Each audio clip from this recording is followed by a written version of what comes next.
Bab 73, setelah kena prank. Selama beberapa saat Eileen kehilangan kata-kata. Kewarasannya seolah terbang entah kemana. Bahkan saat ini ia merasa tak mampu membedakan antara nyata dan khayalan. Apalagi setelah Alfian mengaku tak dapat mengingat dirinya, yang seolah mampu meruntuhkan dunianya. Air mata masih mengalir dari kedua matanya. Tubuhnya masih gemetar, bahkan saat Alfian memeluk dan menciumi keningnya, semuanya masih terasa seperti bayang semu. Ia takut semua ini hanyalah mimpi dan akan segera terbangun dalam keadaan yang lebih buruk. "Maaf, sayang. Ini semua idenya Gali untuk ngerjain kamu. Katanya mau ngetes kadar cinta," bisik Alfian tanpa melepas pelukan. Tak ada sahutan dari Eileen. Ia menikmati pelukan sang suami. Seolah tak ingin semuanya cepat berlalu. Belayan lembut Alfian pada rambut dan punggungnya seperti candu. Hangat merasuk ke hati. "Kenapa jadi aku yang kena getahnya? Padahal tadi kamu setuju-setuju saja ngerjain Eileen," balas Galih. Tak ingin Alfian melempar semua kesalahan padanya. "Tapi memang kamu kan yang ngasih ide ini duluan. Dasar! Giliran Eileen nangis yang disalahkan orang lain," gerutu Gali melipat kedua tangan di depan dada. "Sudah, aku mau ke kafe dulu."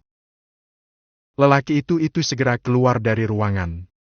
Begitu membuka pintu tawanya pecah mengingat betapa panik dan takutnya Eileen tadi. Kemudian berlalu meninggalkan ruangan itu meninggalkan Alfian dan Eileen berdua. "Kamu masih marah, ya?" bisik Alfian setelah Eileen terdiam sejak tadi. Wanita itu masih betah bersandar di pelukan sang suami. Dalam hitungan detik, isak tangis mulai terdengar. Eileen menangis sejadi-jadinya dalam pelukan sang suami. Melepas kerinduan yang membuncah, rasa takut kehilangan yang begitu besar, dan mengusir sepi yang seolah sanggup membekukan hatinya. "Aku takut, Mas.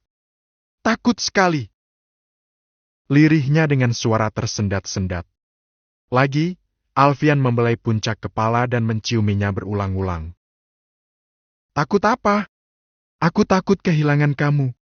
Kamu tidak akan kehilangan apapun. Aku akan tetap menjadi milikmu meskipun maut memisahkan kita." Semakin deras saja air mata wanita itu. Kalimat maut memisahkan terasa terngiang di telinga, menyayat hatinya yang rapuh. "Aku minta maaf atas semua kesalahanku. Aku hanya melihat kesedihanku sendiri tapi tidak melihat beban yang kamu tanggung sendirian. Untuk menjaga hati aku, kamu menyembunyikan semua beban itu. Sekarang aku mengerti bagaimana sakitnya jadi kamu. Maafkan aku bukan istri yang baik. Kamu boleh menghukumku apa saja, tapi jangan tinggalkan aku." Kalimat panjang yang terucap dari bibir Eileen terasa menghangatkan hati Alfian. Lelaki itu dapat bernapas lega sekarang. Eileen dapat berdamai dengan kenyataan pahit yang membentangkan jarak di antara mereka. "Bukan salah kamu, sayang. Siapapun pasti akan kecewa kalau dibohongi. Aku tidak bermaksud menyembunyikan itu dari kamu. Awal mengetahui siapa kamu yang sebenarnya, aku sangat takut. Takut kamu akan membenciku dan pergi. Makanya aku merasa lebih baik menyembunyikan semuanya dari kamu," jelas Alfian. "Tapi ternyata aku melakukan kesalahan. Aku lupa kalau dalam hubungan suami istri tidak seharusnya ada rahasia. Aku akan belajar ikhlas. Aku akan memaafkan dan belajar berdamai dengan masa lalu. Aku akan menganggap kepergian orang tuaku sebagai takdir, dan menganggap kenangan buruk dari masa lalu sebagai jembatan untuk bertemu denganmu." Lirih Eileen masih dengan sisa isak tangis. Suaranya terdengar tersendat-sendat, namun Alfian dapat menangkap semuanya dengan baik. "Maafkan aku. Aku bukan marah atau membencimu. Aku hanya kecewa karena kamu merahasiakan banyak hal dariku.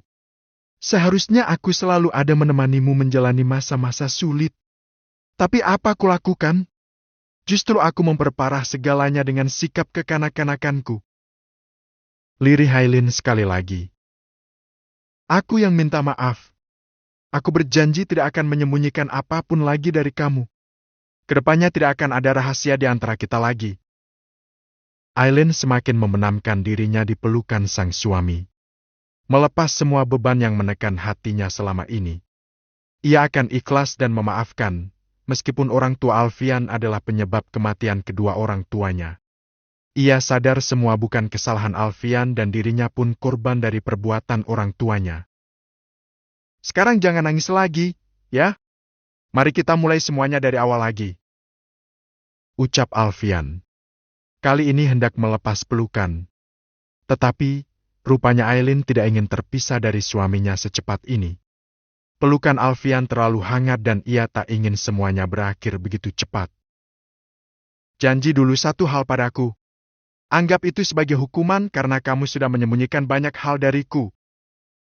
Alfian terkekeh pelan. Janji apa? Kamu harus berjanji akan tetap bertahan. Kita akan melakukan cara apapun untuk menyembuhkan kamu. Kamu harus berjanji tidak akan pernah meninggalkanku. Nada Aileen terdengar mendesak, memaksa, tetapi juga sangat manja. Membuat hati Alfian terasa menghangat. Sikap seperti inilah yang sangat ia rindukan dari Aileen. Di mana ia selalu bergantung pada suaminya. Aku tidak bisa janji untuk tetap hidup. Tapi aku berjanji akan berusaha untuk bertahan setiap harinya. Aku akan berusaha semampuku. Tangis Aileen mulai terhenti. Ia baru sadar bahwa suaminya baru siuman dan butuh banyak istirahat. Tubuhnya mungkin masih terasa lemah. Bahkan saat ini wajah Alfian masih terlihat pucat. Ia membenamkan ciuman di pipi dan perlahan melepas pelukan. Maaf, aku terlalu bahagia sampai lupa. Mas pasti butuh istirahat. Ayo, baring lagi. Tidak. Bersandar begini lebih nyaman. Aku merasa lebih baik setelah dapat penanganan dari dokter. Aku harus berterima kasih pada Dr. Vero. Beberapa hari ini dia terus ada di rumah sakit untuk menjagamu. Vero memang begitu. Kalau aku sakit, dia tidak akan meninggalkan rumah sakit sampai aku membaik. Tetapi kemudian senyum Alfian meredup saat memandangi wajah istrinya yang tampak lelah. Mata sembab dan tubuh sedikit kurus membuat rasa bersalah muncul di hati lelaki itu. Aileen pasti stres belakangan ini, sampai membuatnya kurang memperhatikan kesehatan. Padahal ia sedang dalam keadaan hamil muda. Ketika Aileen duduk di tepi ranjang pasien, Alfian mengulurkan tangan. Mengusap perut sang istri yang masih rata. Bagaimana dengan kandungan kamu? Baik-baik saja, kan? Aileen mengangguk sambil tersenyum. Tak sabar lagi untuk memberitahu suaminya tentang kehamilan kembar ini. Alfian pasti akan sangat bahagia mendengar berita itu. Aku ada kejutan untuk kamu, ucap Aileen. Matanya tampak berbinar cerah. Kejutan apa? Tanya Alfian. Ada kerutan tipis di antara alis tebalnya. Coba tebak, aku punya kejutan apa? Ya mana aku tahu, sayang. Kamu pikir aku cenayang? Aileen tertawa mendengar candaan garing suaminya. Kita akan punya anak kembar. Alfian membeku detik itu juga. Hampir tak percaya dengan ucapan Aileen. Kamu serius? Tidak bercanda, kan? Demi meyakinkan sang suami, Aileen membuka laci meja tempatnya pernah memasukkan hasil USG. Alfian memandanginya dengan senyum. Sebuah gambar yang memperlihatkan adanya dua janin kembar ia pandangi dengan mata berbinar. Terima kasih, sayang. Ini benar-benar kejutan yang luar biasa. Kamu harus kuat demi mereka. Kita akan membesarkan mereka bersama-sama, kan? Ucap Aileen penuh harap. Tuh kan melo lagi. Ia peluk dan memenamkan ciuman di kening wanitanya itu. Ngomong-ngomong, Dokter Boy mana? Aku akan minta Pak Jo antara dia kemari. Tadi dia masih tidur saat aku dihubungi Kak Galih dan aku tidak tega membangunkannya. Dia tidak rewel, kan? Tidak. Setiap malam dia berdoa untuk papanya. Kemarin dia juga ada di sini dan bawa mainan kedokterannya. Katanya dia mau obatin papanya. Alfian tersenyum mengingat putra kesayangannya. Dokter cilik menggemaskan yang selalu membisikkan rahasia unik. Cepat hubungi Joe dan minta bawa bayi kemari.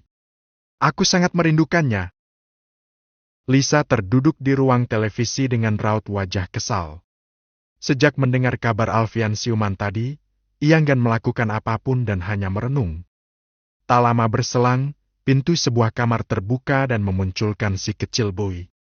Anak lelaki itu tampak keluar kamar dengan mata masih mengantuk. Ia memandang ke sekeliling seperti sedang mencari sesuatu. Kemudian melirik Lisa, sebagai satu-satunya orang yang ia temukan di sana. "Tante, Mama mana?" tanyanya, sambil perlahan melangkah ke arah Lisa. "Mama kamu sudah ke rumah sakit tadi. Kenapa nggak ajak Boy? Boy kan mau lihat Papa juga." Tertawa kecil, Lisa menatap tajam tubuh kecil di hadapannya. Membuat bayi mundur beberapa langkah. Lisa memperhatikan keadaan sekitar demi memastikan tidak ada seorang pun di sekitar mereka. "Dengar ya, Papa kamu itu sudah meninggal. Dia tidak akan kembali lagi ke rumah ini. Ngerti kamu? Papa meninggal? Iya. Kamu tidak akan pernah bertemu papamu sampai kapanpun, karena dia sudah tidak ada lagi." Dalam hitungan detik, bola mata bayi tergenang cairan bening. Pikiran polosnya sedang membayangkan papanya terkubur dalam tumpukan tanah dan menangis seorang diri di tempat yang gelap. "Boy mau ke rumah sakit, Tante. Boy mau obatin Papa. Kamu tidak akan bisa mengobati Papa kamu, karena dia sudah tidak ada. Ngerti nggak, ih?" Kedua tangan kecil Boy saling meremas di balik punggung. Bibirnya saling mengatup demi menahan tangis. "Sekarang masuk ke kamar dan jangan ganggu Tante!" Bentak wanita itu membuat tubuh mungil itu tersentak. Perlahan, Boy membalikan tubuhnya dan kembali ke kamar. Mengambil koper kecil berisi mainan alat kedokteran miliknya. "Boy mau obatin Papa, biar Papa nggak meninggal dan bisa hidup lagi." Lirihnya menahan tangis, sambil memeluk koper kecil di dadanya. Bersambung.